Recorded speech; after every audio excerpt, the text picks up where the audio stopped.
자,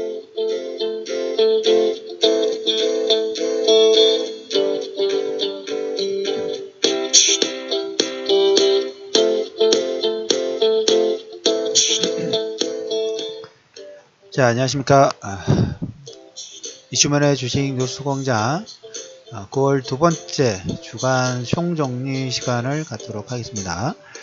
이 시간에서는 주간 동안에 요일별로 시간을 일단 순차적으로 진행을 하겠지만, 여러분들이 주간에 아침 브리핑에 잠깐, 아침에는 시간이 좀 많이 제가 좀 없습니다. 그래서 여러분들한테 업로딩을 시켜드리려고 그런 아침에 방송 부분들 보면 제가 말이 좀 코멘트가 좀 빨라지죠. 아무래도 장 시작 전에 진행을 정리를 하고 그 다음에 녹음 부분을 올려드리다 보니까 시간상으로 조금 촉박한 부분들이 없지 않아 있어요. 그래서 좀 자세하게 설명드릴 내용이 있는데도 불구하고 일단 개략적인 부분들만 설명드리고 마무리되는 경우가 좀 많습니다. 그래서 주간 동안 여러분들한테 코멘트 드렸던 내용 중에 다시 한번 여러분들이 리마인드 하셨으면 좋겠다는 내용 부분하고, 그리고 주간에도 아침에 코멘트를 못 드렸던 내용, 이런 내용들 위주로 업황이라든지 그 다음에 종목군별로 어떤 흐름 부분들이 진행이 되는지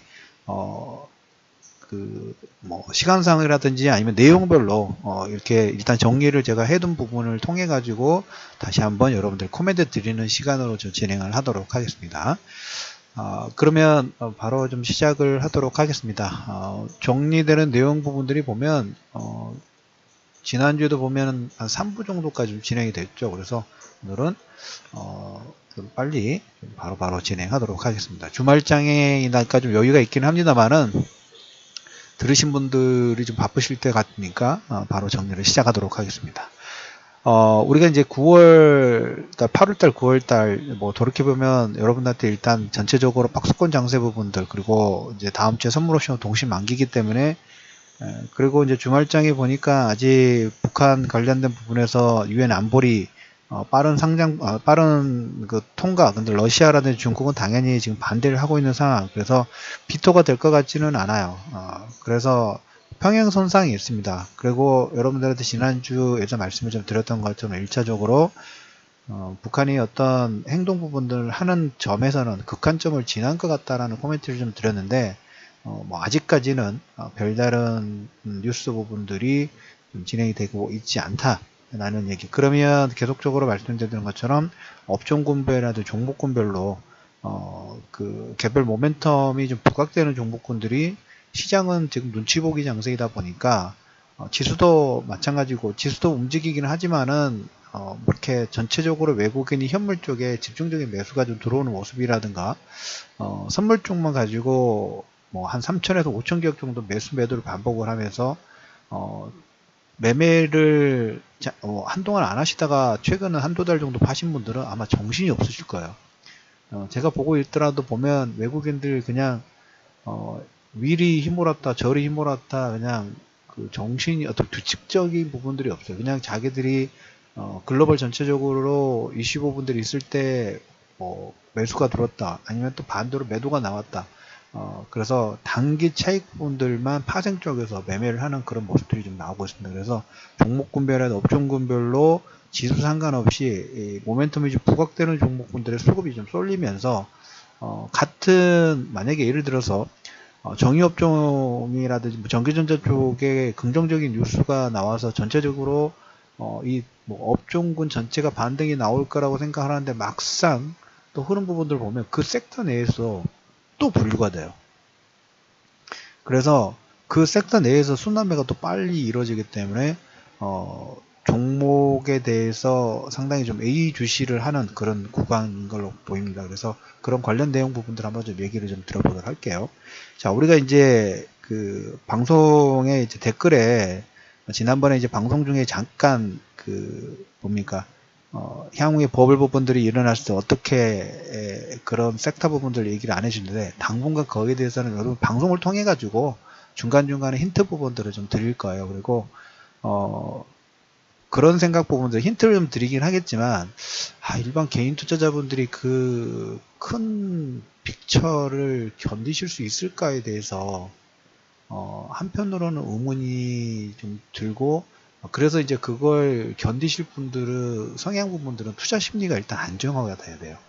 그래서 이제 여러분들한테 중간중간에 여러분들 코멘트 된 것처럼 차라리 적립식 투자로 한꺼번에 이제 많은 금액 부분들을 만약에 A, B, C 우리가 가지수를 하나로 픽스하는 게 아니라 하나로 픽스해가지고 이거 무조건 갑니다라고 하면 거기에 여러분들 뭐 몰빵 이렇게 막 투자 부분들 하겠죠. 그러면 뭐가 좋냐면 장단점 부분들이 명확하게 갈려져요. 장점은 한꺼번에 큰 금액 부분에 들어갔으니까 거기서 수익 났을 때는 어마어마한 수익 부분이 날 수 있겠죠. 두 번째, 단점. 한 번에 어떤 올인 부분들을 좀 했기 때문에 그 방향, 처음에 생각했던 부분에서 조금만 틀려지게 되면, 긍정적인 부분이 부정적인 부분들도 순식간에 바뀌어요.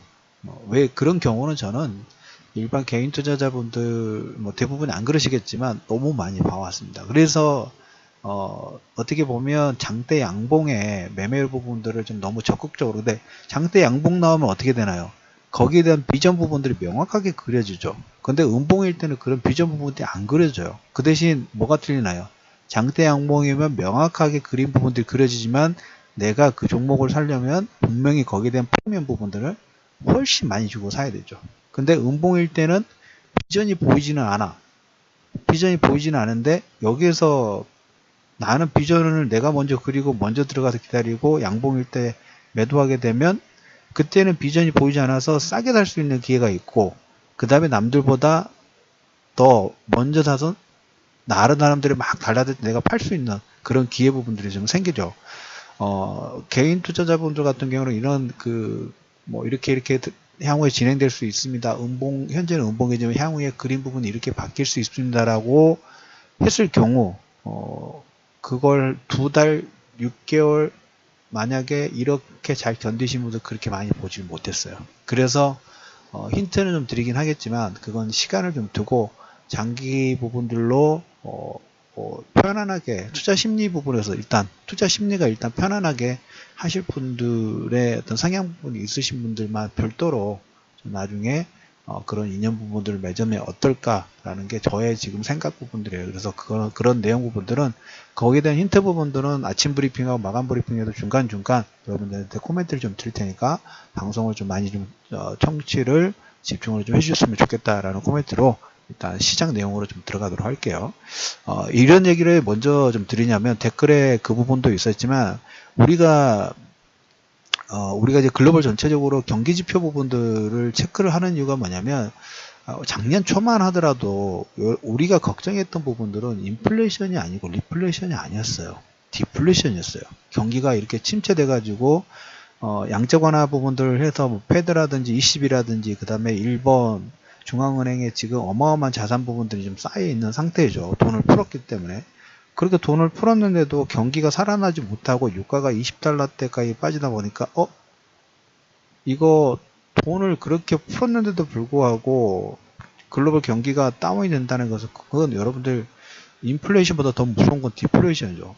끝나는 거라고 생각했던 게 작년 초, 재작년 후반대였어요. 그런데 어느 순간 이게 포인트가 뷰가 바뀌기 시작했죠. 뷰가 바뀌기 시작하면서 미국도 마찬가지고 유럽도 마찬가지고 그 다음에 중국도 경기지표 부분들이 계속적으로 지금 상승이 좀 나오고 있어요. 자, 그러면 우리나라 지수는 지금 한 달 반, 2달 가까운 시간 동안 변동성 장세, 조정 장세 부분들이 진행되는데 이런 생각 부분들로 드실 수 있겠죠. 글로벌 전체적으로 흐름으로 보는 게 아니라 우리나라 지수, 우리 눈에 보이는 거. 한국 지수는 좀 조정받고 있어. 경기 지표가 좋아진다는데 처음에는 글로벌 경기가 좋아진다고 하니까 우리나라도 좀 좋겠지. 1900에서 2400까지 올라갔으니까 좋은 게 선반영 부분들이 들어가서 실적도 보여줬고 그런데 이제 한 달, 2달, 석 달 만약에 작년 2007년도, 2008년도 여러 리먼 사태 이후에 반등 파동 부분을 볼 때 조정 파동이 6개월 전후에 긴 박스권 파동 부분들이 진행이 됐단 말이에요. 근데 그 기간 때에는 처음에 박스권이 만약에 3번이 진행이 됐다고 치면 첫 번째 박스권 부분들은 오케이 뭐 그럴 수도 있겠지 라는 기대감이 있는데 두 번째, 세 번째 정도 그렇게 박스권이라고 해서 여러분들 주가 자체가 이번 파동도 보세요. 위아래로 막 진폭 자체가 100포인트면 나중에 지나와서 보면 그 100포인트는 별거 아닌데 막상 현재 시장 부분에 봤을 때는 그 100포인트는 내가 느끼는 체감 이 변수 자체는 상당히 좀 커요. 자, 한 달 이상 조정받고 있는데, 이제 점점 이제 뭔가 의구심이 들겠죠. 경기가 살아나고 있다는데 왜? 삼성전자 실적이 최고라는데 왜 주가가 못 가고 있는 거야? 바로 2300, 3000 가야 되는 거 아니야? 라는 생각 부분들을 가졌던 분들이 2200, 2300선에 이제 과감하게 이제 배팅 부분 들어왔죠. 그런데 조정이 나오다 보니까 지금 투자 심리 부분들은 어떻게 점점 위축이 되고 있어요. 안 될 수도 있겠다. 뭐가 문제가 있지 않을까? 여러 의구심 부분들로 바뀌고 체인지를 하고 있죠. 그렇죠. 소음과 신호 부분들에서 여러 가지 이상한 소음도 많고 그 다음에 오류의 신호 부분도 계속적으로 나오다 보니까 그리고 장중에 변동성이 있기 때문에 멀미가 나요. 그런데도 불구하고 글로벌 매크로 부분에서 이 경기 지표라든지 이런 부분이 변수가 나온 게 아니라 마이너스 되는 게 별로 없어요. 물론 중간중간에 전체 경기 지표에서 만약 10개라면 한두 개 정도는 가다가 꺾이고 이렇게 조정파도 항상 갈 수는 없겠죠. 조정파도 보이는데 지금 보시면 이번 주 초반에도 보면 미국의 제조업 지수 나스닥 종가 기준으로 사상 최고치 부분들을 좀 갱신했고 그 다음에 유로존의 뭐 제조업 PMI도 6년 내 최고치 기록 부분들이 나왔어요. 그리고 2분기 GDP 성장률도 0.6% 정도 상승 부분 하면서 민간 소비, 설비, 건설 투자 민간 소비의 설비 투자 부분들이 개선되는 그리고 유럽 같은 경우는 윤커 플랜 부분들이 좀 진행되면서 물론 이제 시장에서는 이제 20일 통화정책 회의가 그저께 진행되는데 테이퍼링 부분들을 좀 문제가 좀 삼지 않을까라는 그걸로 유로화 강세 부분들이 진행되고 있는데 자 유로 강세는 어제 잠깐 얘기를 드렸으니까 일단 놔두시고 오늘 포인트 부분들은 경기지표 부분들이 만약에 예를 들어가지고 삼성전자처럼 주가 부분들이 고점을 찍고 최근에 다시 주가가 또 올라오고 있죠. 성장주 쪽에 시장에서 기대감 부분들이 커지고 있기 때문에 전기전자 쪽 여러분들 잘 들으시면 제가 코멘트가 바뀌는 걸 아실 거예요. 전기전자 쪽 싫다고 말씀을 좀 드렸다가 지금에는 조금 바뀌었다고 말씀을 좀 드렸죠. 그거 마찬가지로 경기지표 부분들이 좋아지는 게 만약 유럽과 우리가 분류 부분들 했을 때 유럽이 좋아지는 게 삼성전자처럼 극점을 찍었냐 아니면 미국의 경제지표가 극점을 찍었냐 중국의 경제지표가 극점을 찍었냐라고 봤을 때 유럽은 이제 마이너스권에서 아직 마이너스 예전에 마이너스 10이었다면 이제 마이너스 뭐 3, 5 이 정도 수준밖에 아니에요.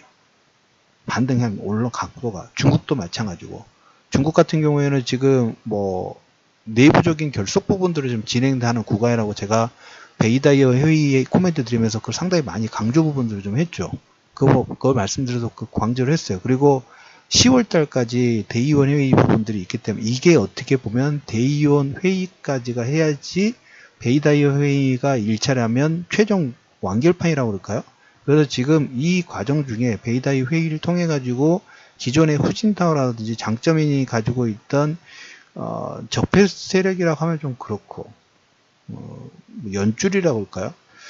그래서 우리나라도 보면 이 적폐 부분들을 어떻게 청산을 해야 될까 참 심란해요. 최근에 제가 이제 군함도라는 영화도 봤는데 군함도 뭐 놀란 부분들이 많았죠.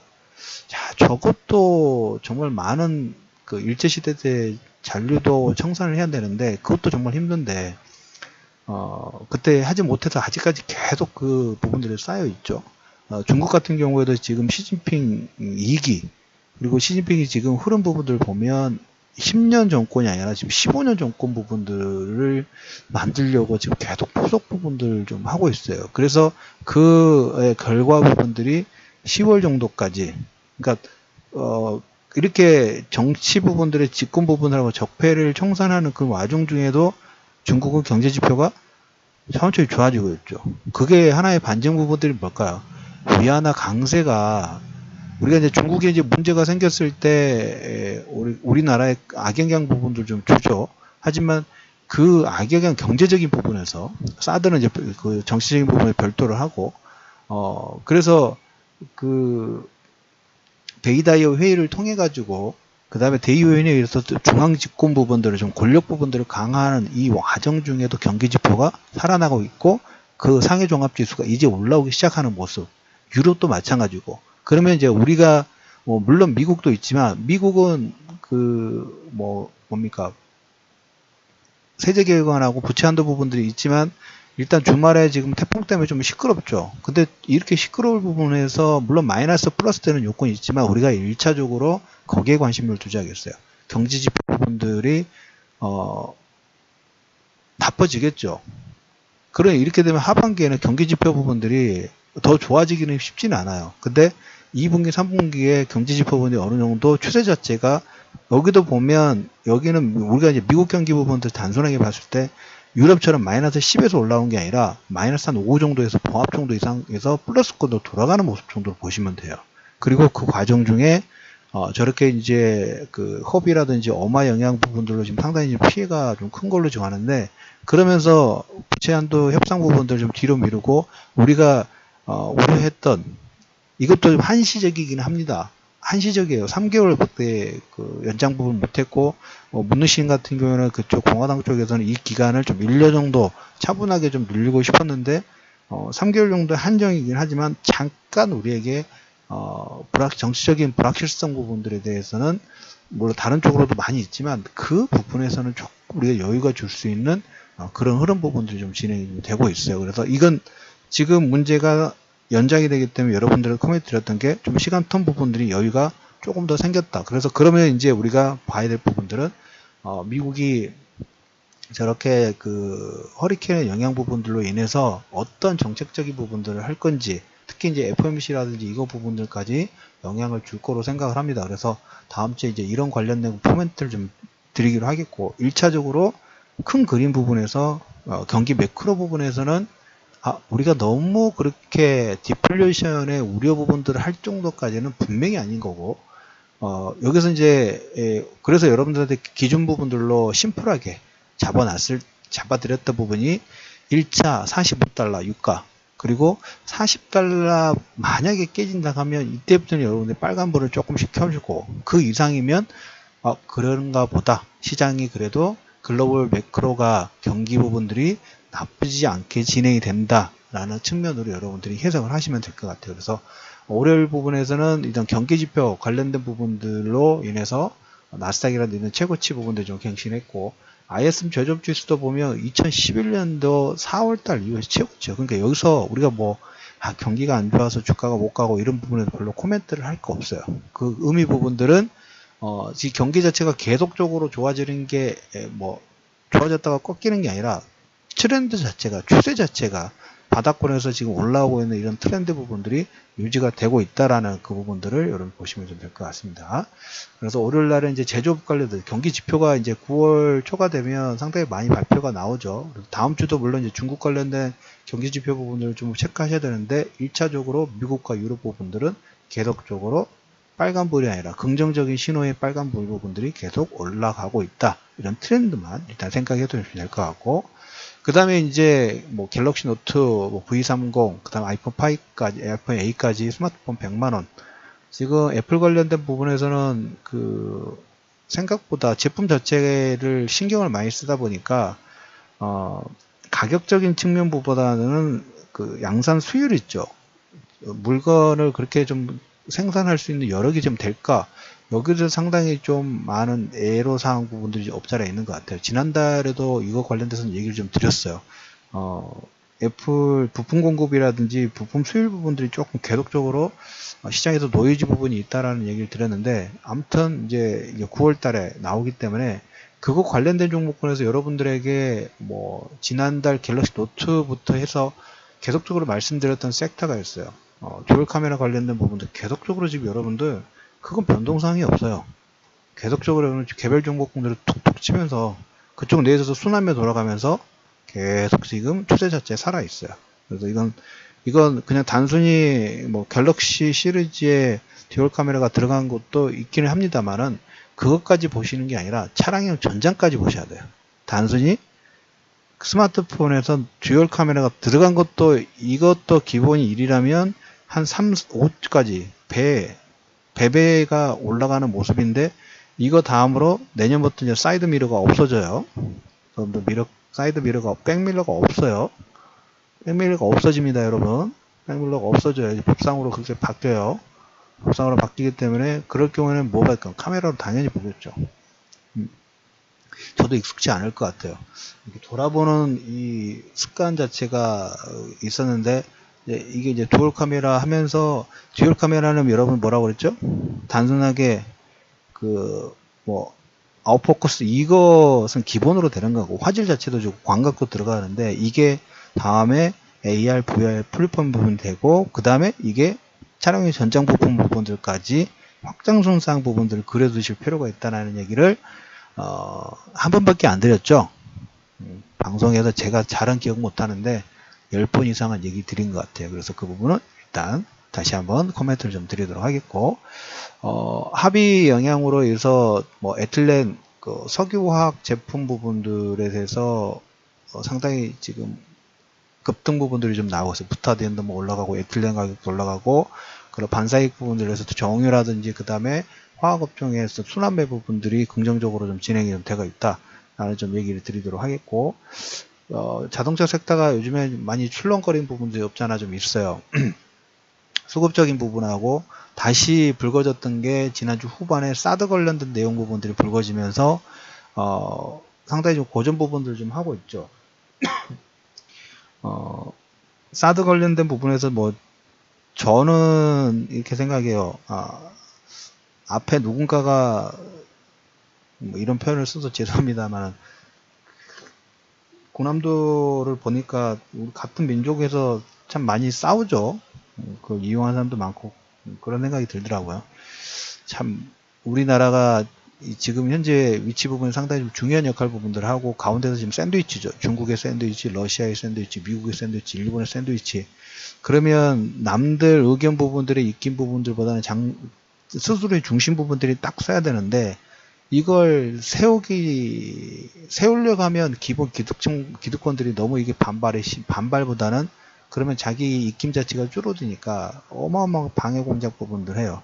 똥은 누가 쌌는데 치우기는 지금 이번 정권이 치우고 있다는 그런 모습에 가끔 가다 보면 붕괴가 돼요. 그냥 뭡니까? 붕괴가 된 것보다, 우리나라 민족이 더 잘할 수 있는데, 그만한 기술력이 있고 인적 자원 부분도 있고 똑똑한데라는 그런 부분에서 그런 생각 부분을 하다 보니까 갑자기 그런 생각이 좀 들었습니다. 그래서 다시 들어가면 그 기아차, 뭐 현대차, 그 다음에 뭐 화장품 관련된 그 사드 때문에 상당히 지금 애로사항 부분들이 없잖아 있죠. 그러니까 미국은 지금 북한 제재 부분들을 하려고 중국을 압박하고 있어요. 지난번 지측제사공 관련된 부분도 많았고, 이번에 다음 주인가요? 안보리 그것도 있고, 지금 뭐 미국 입장에서는 슈퍼 301조 관련된 부분하고 미국이 동시다발적으로 지금 압박 부분들이 좀 중국을 좀 들어가는 부분이 없잖아 좀 있어요. 지난번에 여러분들 뭐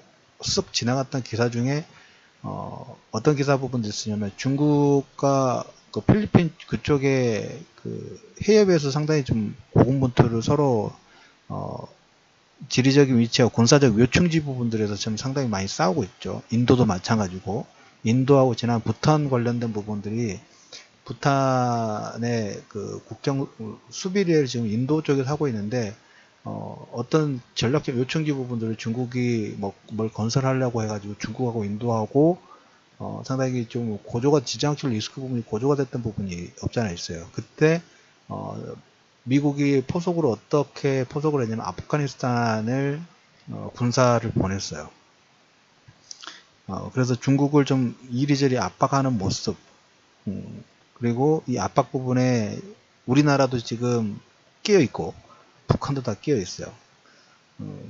그래서 그런 모습들을 보면 누군가가 이게 딱 중심을 잡고 힘이 더 있어야 되는데, 그런 힘적인 측면에서 군사력은 군사비는 그렇게 많이 쓰는데 어디로 그렇게 많이 쓰는지 모르겠어요. 그러니까 그렇게 썼으면 웬만한 전쟁 전수작전 기업 전쟁 일어났을 때 그 전수권 그것도 가져와야 되는데 그것도 못 가져가고 있고, 무기만 자꾸 외국에서 구입하고, 미사일도 그 탄도 거리도 얼마 되지도 않고 어떻게 그렇게 많이 쓰는지 모르겠어요. 그래서 이거 하나만 해결하려고 해도 정말 시간이 정말 많이 걸릴 텐데 정말 잘 됐으면 좋겠습니다. 그래서 이 사드 관련된 부분에서 중국이 우리나라한테 그런 걸 진행하고 중국 입장에서는 그럴 수 있다고 생각하는데 우리나라 입장에서는 누가 똥 싸놨는데 이걸 치우려고 어떤 수가 없어요. 수단 자체가. 그래서 이러지도 못하고 저러지도 못하면서 기업들만 상당히 좀 힘든 자동차도 마찬가지고 화장품 관련 종목도 조금 잠잠했다고 반등 나올만 하니까 다시 찬바람 부분들이 좀 불고 있어요. 그래서 이 부분은 북한 관련된 부분하고 계속적으로 연결성 부분들이 있기 때문에 이제 회담에 9월달, 10월달 정도 되면 서로 기싸한 부분에서 뭐 안보리 회의 부분들에서 어떤 가부 부분들이 나오면 종재 관련된 부분들의 어떤 화해 모드 쪽으로 진행될 수 있는 가능성이 상당히 좀 커진 것 같아요. 그럴 경우에 우리가 이제 이 역으로 역발상으로 이런 내용 부분들이 진행될 때 최근에 이제 하락 부분이 나왔던 섹터는 반등 영역 구도로 역발상으로 들어갈 수 있겠죠. 그래서 그런 부분들도 같이 체크하실 필요 있다라는 코멘트 드리고 대우건설 인수 관련된 부분에서는 지금 뭐 말레이시아 그다음 아부다비 펀드 그래서 이번 주 초반에 그 관련된 코멘트 부분들을 좀 드렸어요. 조선업종 뿐만 아니라 건설업종도 같은 경우는 해외 수주가 물론 국내 모멘텀 자체도 상당히 중요한데 대우건설 얘기가 나왔으니까 지금 국내 모멘텀에서 제가 최근에 이번 주에서 기사라든지 잠깐 내용 부분들 정리했던 걸 잠깐 코멘트 드리면 GS건설하고 현대건설이 강남 재건축 2조짜리 거의 한 2조 6천억짜리인 걸로 제가 기억되는데 해외 쪽에서 모멘텀이 물론 중요하지만 국내에서도 지금 2조 6천원짜리를 GS건설하고 현대 그리고 플러스 알파로 보면 건설업종 전체적으로는 도시재생 관련된 부분들이 가장 핵심 키워드 부분들 좀 가지고 있어요. 그래서 단기적으로는 9월 말 정도 GS건설이냐 현대건설이냐 어느 쪽으로 재건축 시장 부분들의 또 그 코멘트 부분들을 받는지 그리고 이제 도시재생 관련된 부분에서 이제 건자재 관련된 부분들과 연결될 수 있는지 이렇게 좀 체크를 하시면 될 것 같아요. 그래서 건설업종에서는 해외 수주 부분들은 뭐 나중에도 추후하면 코멘트 드리도록 하겠고 대우건설 인수 관련된 부분들이 연매출 100조짜리 페트로나스하고 그 다음에 아람코 쪽에서 그리고 또 하나 또 있었죠. 세 군데가 중국 업체도 마찬가지고 상당히 관심권을 두고 있기 때문에 여기에 흥행 결과 부분들은 건설업종의 밸류 부분들에 대한 기대치 부분들을 같이 업그레이드 시킬 수 있는 가능성 자체가 있다라는 코멘트를 좀 드리도록 하겠고 여러분들한테 이제 듀얼 카메라 관련된 부분도 얘기 드렸지만 그 다음에 더불어서 시장에서 코스닥 쪽에서 자율주행 관련된 종목군들도 신고가 부분들 계속 나가고 상당히 긍정적으로 보실 필요가 있다는 얘기를 좀 드렸어요. 그래서 월요일날 나왔던 기사 중에 하나 보시면 그때 아침 브리핑에서 말씀드렸던 게 자율주행차가 미국에서 삼성전자가 시험 운행을 시작을 한다라는 코멘트가 좀 있었어요. 물론 그 전부터 몇몇 종목군은 이미 움직이고 있었지만 여기가 이게 이 작은 내용 자체가 하나로 자율주행 관련된 삼성과 연관된 종목군들의 반등 모멘텀 부분들 좀 제공을 좀 했고 그리고 보시면 이건 약간 별도이긴 한데 네이버는 지금 네이버 주가는 별로 재미가 없어요. 카카오가 상당히 탄력적으로 움직이죠. 네이버하고 카카오를 분석을 했을 때 작년 중순 정도에는 이게 반대했어요. 카카오는 정말 바닥권에서 제가 그때 질문 상담 부분을 많이 받았는데 카카오를 한 40% 손실 받았는데 어떻게 해야 됩니까? 3분 정도 제가 받았던 것 같아요. 서너 분 정도 계속 주가가 안 움직이니까 박스권으로 움직이니까 근데 그때 네이버는 상당히 움직임 자체가 탄력적으로 움직였어요. 그래서 카카오 움직임 최근에 반등 부분들이 이끌었던 요건을 한번 우리가 생각해 보면 물론 카카오 그 유료 모멘텀 플랫폼 부분들에 대해서 런칭 이것도 있었고 그리고 이제 두 번째로 보실 부분이 여러분들 그 블루홀 상장 관련돼서 지분을 가지고 있는 회사가 두 개가 있다고 그래서 첫 번째가 넵툰이고 넵툰도 여러분들한테 말씀드린 이유부터 나중에 보세요. 주가가 얼마나 많이 올라갑니까. 그리고 카카오도 고점 돌파 부분들 좀 시도하는 모습들이 좀 나오고 있죠. 근데 제가 지금 얘기 드리는 것은 네이버예요. 네이버가 주가는 재미가 없는데 물론 좀 더 분석 부분들을 해야 되겠지만 주가 부분하고 이거 연관시키는 거 제가 이제 그 종목군을 볼 때 그 향후에 대한 포석 있죠. 포석 부분들 보면 정말 잘하고 있는 것 같아요. 어차피 지금 이제 나중에 인공지능 되고 AI 스피커 부분들이 진행이 되면 국내 가지고 있는 거, 그 네이버가 가지고 있는 글로벌 뭐랄까, 마켓 점유율이랄까요? 우리나라에, 물론 자체적으로 보면 우리나라 시장에서 마켓 점유율 부분들을 카카오처럼, 톡에서는, 기득권 부분을 짱짱하게 가지고 있다 하면, 이건 뭐 우리나라에서는 너무 다양하게 많이 쓰이고 있고, 기본 플랫폼 부분들이죠. 근데 네이버 밴드, 톡에서는 우리가 잘 쓰지 않으니까, 저도 쓰지 않아요. 있기는 있지만 거의 쓰진 않아요. 근데 해외 쪽이라든지 인공지능이라든지 이런 클라우딩이라든지 다양한 사업 부분들, 포석 부분들 보면, 얘들이 참 아마존이라든지, 그 다음에 뭐, 텐센트라든지, 알리바바라든지 이런 거에 상당히 좀 많이 따라가려고 하고, 거기에서 좀 선전을 하려고 하는 포석 부분들이 좀 보이고 있어요. 물론, 아직 글로벌 전체로 봤을 때는 한참 멀었죠. 그럼에도 불구하고 해외 쪽에서는 상당히 선전 부분들을 좀 진행하고 있는 모습, 그리고 다음 포석 부분들을 좀 하는 모습도 상당히 좀 긍정적으로 보실 수 있겠다. 근데 이런 그 해외 진출 부분들을 보면 해외 신사업이죠. 우리가 제조업하고 비교하면 네이버 같은 경우는 제조업 부분들은 아니에요. 제조업 부분들은 아닌데 성향 자체가 좀 틀리죠. 근데 이거하고 좀 비슷하죠.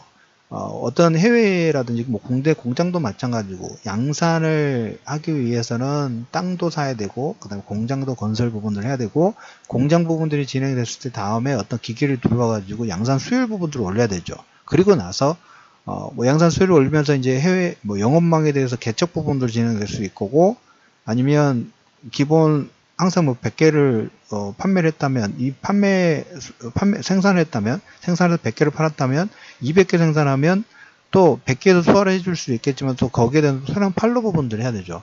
그래서 기본 빨라야지 3년에서 5년 정도의 투자가 진행이 되고 여기에도 회수하는데 기본 3년에서 5년 이상 기본으로 깔린단 말이에요. 그래서 네이버도 보면 제조업 기반 부분하고 약간 틀리긴 하지만 해외에서 이런 플랫폼 쪽에 대한 그 그림 부분들은 상당히 좀 잘 진행되고 있는 모습들이 보이고 있어요. 근데 이런 모습들이 보이고 있는데 주가는 재미가 없으니까 관심이 없겠죠. 당연히 지금 뭐 주가가 올라가는 그리고 작년에 네이버하고 그 카카오 부분들을 분석을 하면서 네이버는 움직임 자체가 좋으니까 근데 카카오도 바닥은 찍었다.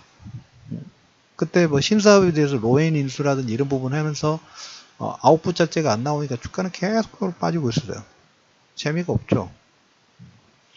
근데 이제 그때 이제 이 사업 부분들을 이제 유료화라든지 이런 부분들, 비전 부분을 코멘트 드렸는데, 그때는 주가가 안 움직이니까 재미가 없고, 네이버는 올라가니까 재밌고, 지금은 또 반대가 됐죠. 이런 모습들은 시간을 상당히 좀 두고 진행되는 부분들이 없지 않아 있어요. 하루아침 아까 나이테를 말씀드렸죠. 나이테 한 줄 그려지는데 1년이 걸려요. 우리가 이자를 받는데 요즘에 은행이 2%인가 3%인가요? 뭐 그것도 안 주죠. 세금 떼고 나면. 그걸 받기 위해서 1년 동안 가만히 있는데 이상하게 주식시장만 오면 오늘 사면 오늘 살던가 아니면 내가 가지고 있는 종목군이 안 오르더라도 마이너스 안 나면 괜찮은데 살다 보면 여러분들 어벤등락 부분들이 있죠. 이번에 박스권 파동이 나온 것처럼. 근데 잠깐 이렇게 파동 자체 요즘 같으면은 하한가 폭이 30%이기 때문에 이 폭자재가 예전에 보면 뭐 10%를 기준으로 잡아가지고 기준가를 잡았다면 10% 빠진 것도 너무 쉽게 빠지고 반대로 또 30% 20, 30% 하락하는 것도 추세 파동 자체가 어차피 상승 추세인데 가다가 보면 잠깐 꺾였다 눌렀다 갈 수 있죠. 이 진폭 자체가 30%이기 때문에 빠지는 것도 20, 30% 금방 빠지고 또 회복하는 것도 한 방에 회복해버려요. 그래서 여러분들한테 계속 적립식으로 투자 심리 부분들 편안하게 라는 코멘트를 드리는 이유가 거기가 기반되는 부분들이 없지 않아 좀 있어요. 그래서 일단 1부는 여기까지만 할게요. 지금 뭐 잠깐 월요일 내용 가지고 지금 얘기 드렸는데 벌써 지금 35분이 지났습니다. 그래서 잠깐 목 좀 축이고 그 다음에 또 다음 내용 부분들의 어떤 정리 부분들을 좀 들어가도록 하겠습니다. 뭐 내용 부분들을 계속 업그레이드를 시켜드리도록 할 테니까 호응 좀 많이 부탁드리고 그래 여러분들이 호응을 많이 해주셔야지 제가 힘이 나요. 힘이 나니까 그 부분 잘 체크해 주시면서 잠시 후에 두 번째 정리 부분들을 진행하도록 하겠습니다.